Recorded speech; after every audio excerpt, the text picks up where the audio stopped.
Well, this is the third time we've had an incident in this parking lot with someone taking a vehicle at gunpoint. Get back. Back up. Drop the knife now! Drop it. He just walked in. He's about to do her. He just walked in. He's taking pictures of her. Yeah, he's taking pictures of her skirt. It's one of America's biggest companies, and with more than 4,000 locations, it's no surprise that Walmart has dealt with its share of in-store arrests. These situations can be terrifying for customers, employees, and the police themselves. We're breaking down 9 of the biggest takedowns at Walmart locations. Welcome to After Hours, presented by Law and Crime. I'm Sam Goldberg.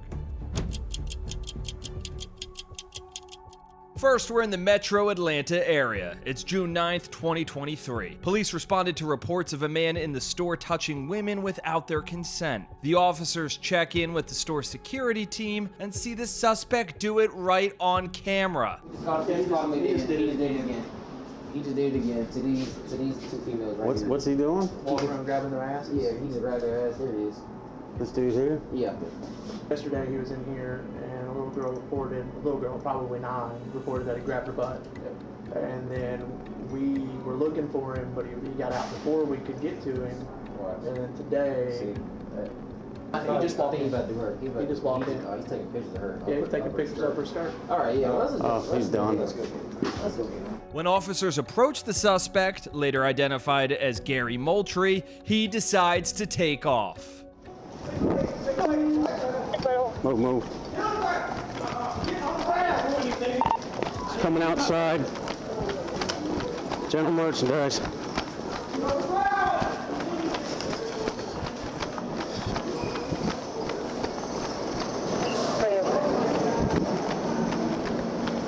Move.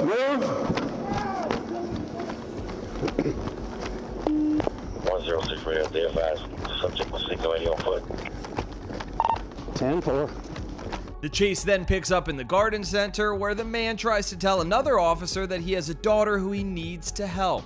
But then he decides to take off running again. I've got him at the garden center. Stop! Stop! Stop! My daughter is like right there, and she needs some help. Now. Glasses, black shirt, camo pants, black shoes. He's running back the other way. All right, he's going back into Walmart.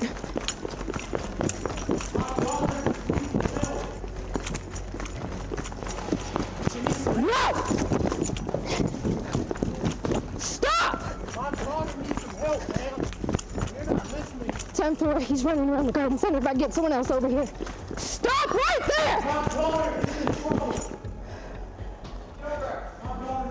An officer later tased Moultrie to get him to cooperate. As police tried to put handcuffs on him, Moultrie slammed his phone into the ground, possibly trying to hide evidence. Moultrie, who was a registered sex offender, was charged with sexual battery. His court case is currently pending. Next, we're in Lee County, Florida, where security video from a Walmart shows a man allegedly trying to abduct a child. On December 29, 2023, deputies responded to an attempted kidnapping. They learned a 64-year-old man grabbed a 4-year-old child's hand and tried to walk away with him. A family member then intervened and pulled the child back.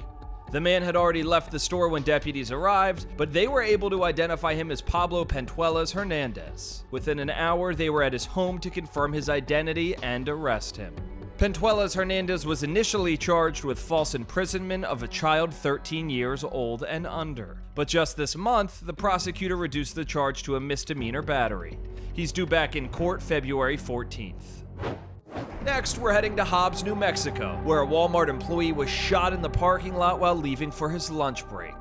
And it appears to have all been connected to a robbery gone wrong. It happened on May 18th, 2023. Officers found 24-year-old Jordan Ruiz on the ground with a gunshot wound. He had been working the overnight shift when the shooting happened around 2 a.m. Other employees were also in the parking lot when it had happened. A Hispanic gentleman was standing right here, and my friend Jordan just walked up to his, went in front of him, and that guy kind of acted like he was looking at this car. That's why I was like, man, you're gonna rob something.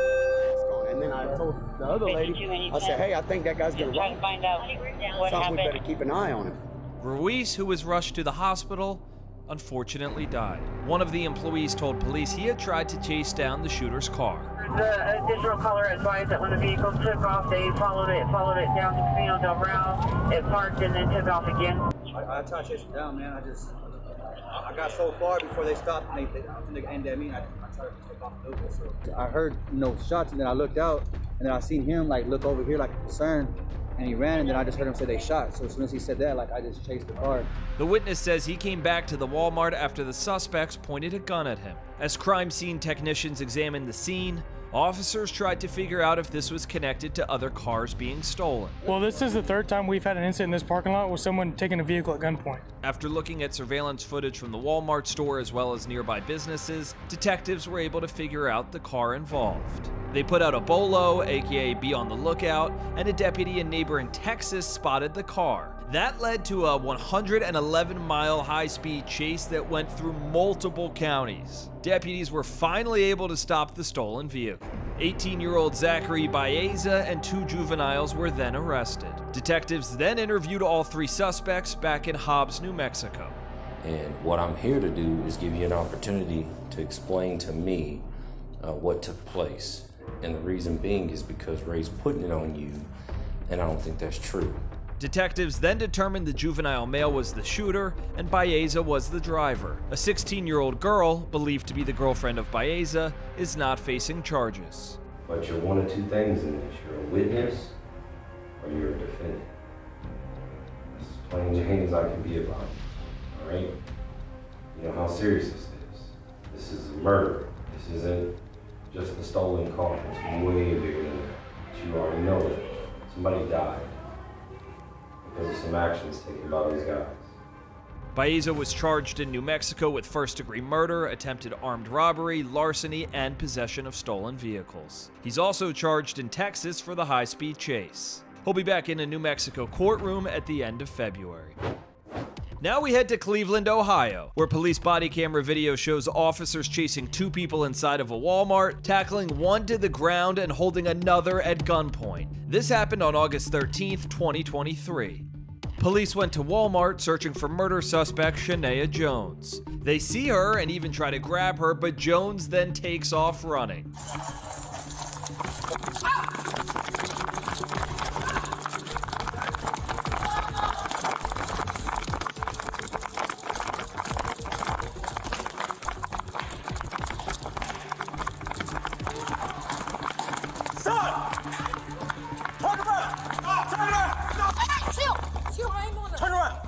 Jones eventually falls and officers handcuff her. There's a police cruiser already parked outside the Walmart tire department. Officers also stopped a man trying to leave through the front door of the store. They identified him as Walter Robinson Jr. Get on the ground. On the ground. On the ground now. Right now. On your belly. On your belly.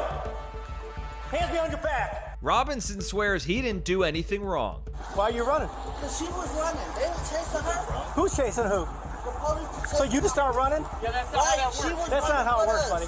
Cleveland detectives believe Jones was part of a shooting over the summer that left 1 man dead and another wounded. Police say Jones and Robinson had been at that Walmart multiple times, staring down an employee who was a relative of one of their victims. Jones is now facing charges for murder and felony assault. Both she and Robinson are also indicted for stalking and obstruction. So I think it's pretty clear from watching After Hours, as I know everyone does every single week, the world isn't always the safest place. It's important to realize if you're ever seriously hurt, your injury could actually be worth millions. That's where Morgan & Morgan, a proud sponsor of After Hours, comes in. Morgan & Morgan doesn't just settle for lowball offers. In the past couple months, they've seen verdicts of $12 million in Florida, $26 million in Philadelphia, and $6.8 million in New York. And here's the kicker, the fee is absolutely free unless you win. You can start your claim with America's largest injury law firm in just a single click on your phone. They've completely modernized the injury law process so you can submit a claim and communicate with your legal team all from your phone. You don't even have to leave your couch to do so. So to start your claim now with Morgan & Morgan, go to www.forthepeople.com/afterhours or click the link in the description and in the pinned comments. Next, we're inside a Walmart store in Marin County, Florida. It's Wednesday, March 30th, 2022, just before 2 o'clock in the afternoon. Drop the knife now! Drop it now! Drop the knife! Police responded to reports that this woman, Brandy McCown, was threatening other customers in the store with a knife. Get back. Back up. Drop the knife now! McCown seems to believe that law enforcement has somehow harmed her loved ones. Drop the knife. Drop it now. Put it down. Backup arrives and you can see McCown look toward a female deputy who was standing behind a sales rack.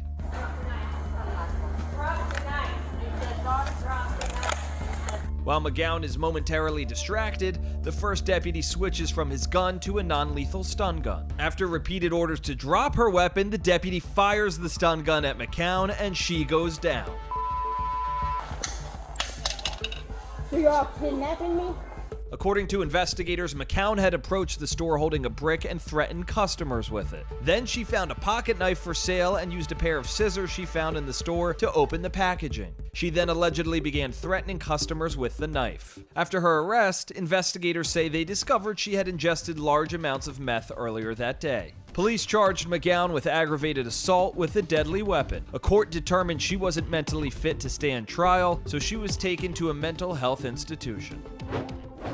Now we're back in the Atlanta area in Georgia, where two mothers inside a Walmart got into an argument and ended up throwing crayons. It's October 26, 2023. On security video from inside the store, you can see Brittany George walking around with a cart with her two children inside. Another woman who was not identified allegedly told George that her children were being unruly. The women argued but then separated.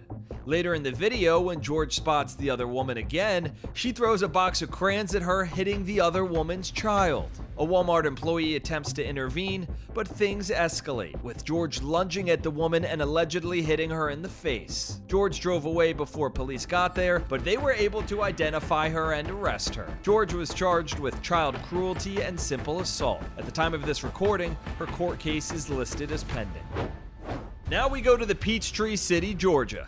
Body camera footage shows police inside a Walmart store after a teenager allegedly started a fire. Police department, everybody out! It happened on August 24th, 2022. Officers worked their way through the building to make sure no one was left inside. 10-4, you can evacuate all that ring areas. It's a very large fire that cannot be put out.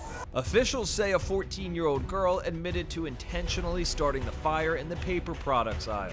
It took 9 hours for emergency crews to put out the flames, which caused extensive damage to the building. The teenager was charged with first-degree arson and sentenced to juvenile court. Because she's a minor, her name has not been released.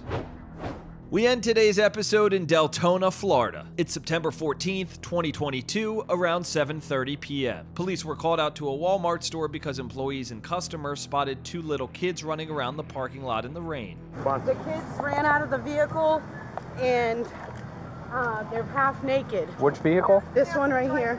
Looks like you got him dressed. Awesome. We got the children's clothes. Okay. I tried to check on him, ask him if he needed medical attention. He's drooling out of his mouth. Eyes rolling in the back of his head. Yeah, I'm in contact. Start! The man appears to be unconscious in the front seat and the engine's running. Hey, wake up! Wake up! Wake up! Hey! What are you doing? Step out! Step out! He seems confused when the officer asks him repeatedly about the children that were with him. Where are your kids at? You got some kids?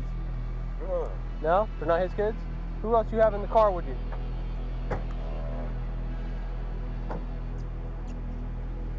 Who else was in the car with you?